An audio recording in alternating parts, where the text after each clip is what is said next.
Hey guys, what's up? Rain here. We have early access patch number 3. Going to be going over the patch notes. This is going to be a full patch, so we're going to get a bunch of new content here. Big content patch. Bunch of changes, so we'll hop right in. We got fixing an issue where the client could freeze, fix an issue where players could detect nearby players when push to talk was enabled. This was the little push to talk icon at the bottom left of your screen.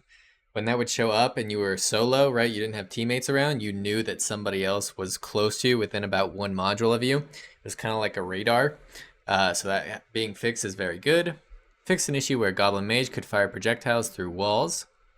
Fix an issue where clothing could obscure the camera when looking down and attacking. That was actually really annoying. I noticed that with some animations on the cleric. Often your clothing would obscure things, which was really nice to have that fixed. A new Warlock skill has been added, Blood Pact. Not sure what this is, but exciting. New Warlock spell has been added, Spell Predation. I wonder if this is some kind of shield or maybe like a silence. I actually don't even know what Predation is, but if you guys know, leave a comment. Warlock Demon Armor now has a minus 50% spell casting speed instead of the previous penalties. So previously you get your magic healing cut by like 50%, and now it looks like you gotta keep all that, but you're gonna cast way slower. So very interesting, could be cool. We'll see if that's meta or not. Barbarian's Rage Vigor changed from 15 to 10. Barbarian's Reckless Attack Defense Rating penalty has been changed from negative 55 to negative 35. Barbarian's Savage Roar duration changed from 6 to 8 seconds, and physical damage bonus changed from negative 25% to negative 50%. Candy canes and gingerbread cookies are no longer dropping, as well as Nicholas is leaving soon. We should be getting the Valentine's event. That's what it was in the old playtest.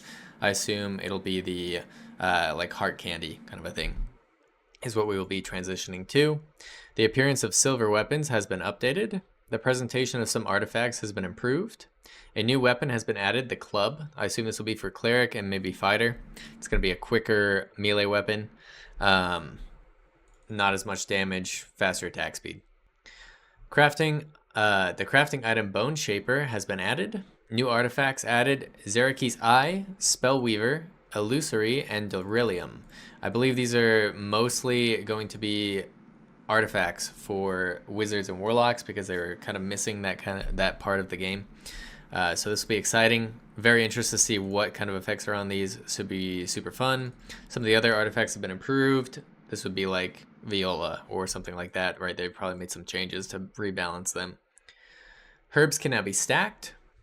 His white-hander weapon damage has been reduced by -5, so big nerf there. That's actually huge because with a physical attack power and a headshot bonus, right? That's actually closer to like -20 damage when you hit somebody in the head. So big nerfs to this white-hander. Drop rate of troll pelts has been increased.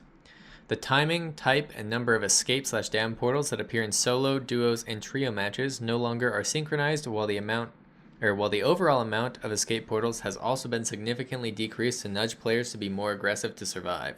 So you're gonna have to fight more. Basically, a lot of people were just avoiding each other, collecting their AP and getting out. So more fighting could be interesting. I agree with this. I think it was too easy to just avoid people right now. Especially if you have high movement speed, you're basically never getting ran down. The amount of players for a match has been slightly decreased for each game type, so less third parties. That'll be nice. The pre-lobby time has been decreased from 3 minutes to 2 minutes. That's actually a huge change. I really like this. Anything to reduce and get people into matches quicker definitely feels better. Hopefully the player population can support that change. We'll see if it can or can't, but if it can, this is definitely a great change. The amount of AP earned for PvP kills has been doubled, which it was previously doubled again, so this is like 4 times what it was previously. The Dark Swarm always encompasses the whole map at the start of each floor, so instead of starting where like your entire area is in the zone, you're going to get extra time to loot if you spawn on the edge of the map. A new area has been added to the world map, the Frost Mountain. New area, guys. Frost Mountain is coming out. There's a ton of images. In editing, I'll probably throw a few of them up on the screen here. Really cool stuff, super exciting. Gonna be able to explore this, new enemies, new loot, all the above. Hop in, try it out, it's gonna be awesome. New floor rule added, Blizzard. I believe this is replacing the Swarm, so the Swarm is gonna act differently when you go to Frost Mountain. I believe it's just like, instead of a circle closing in, it's gonna be just, you start getting ticking damage across the entire map or something, and eventually everyone freezes to death. So, Less of a circle, less getting pushed together when you play Frost Mountain. Could be an interesting change. We'll see how it plays out. An early version of the ladder has been added. I assume this is just being able to climb up and down things. We'll see if it works where it's like actually animated with your hands going up and down it, or if it's going to be more of a like, you know, like run your face into the wall kind of thing and it pushes you up.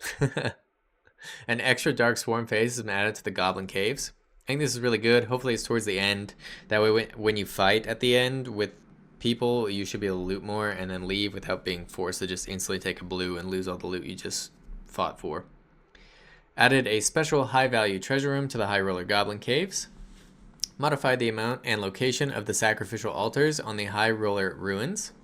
Updated the monster composition for High Roller Ruins, including switching out skeletons with wisps or wolves in several modules. Okay, so we're going to have more wisps and more wolves. Interesting. Modified several areas in the ruins to make it more difficult for double jump quick traversal on certain modules. Added usable ladders to the Bandit Forest module on the High Roller Ruins. A golem now guards the towers in the ruins. The drops for the ruins sub-bosses have been improved. That's really good. Honestly, it felt like killing the worm and the golem just wasn't really worth it most of the time. Or the chicken. Or the wraith. A lot of times they just don't have the best loot. I really think they need more treasure on them, personally, but that's kind of my opinion. High Roller Crypts now has more high-quality chests. That'll also be really nice. So when you go down, High Roller Crypts is going to be more valuable. Season rewards for each adventure rank have been added. Merchants provide a rarity filter. New emotes, Nightly Kneel, Noob, Praying Hands, and Hand of Heart have been added. So those are all going to cost, I believe, blue. Probably blue tokens inside the shop or red.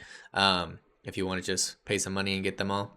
The player list now also shows, or now only shows the player's status as online as offline instead of like in lobby or in dungeon. And they improved the Japanese translation. So tons of changes here. Super exciting.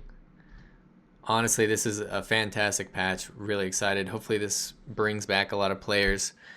We can try it out, and then we should have a wipe here fairly shortly, next week or two, I think. So yeah, thanks for watching, guys. Remember to leave a like, leave a comment down below, and I will catch you guys on the next one.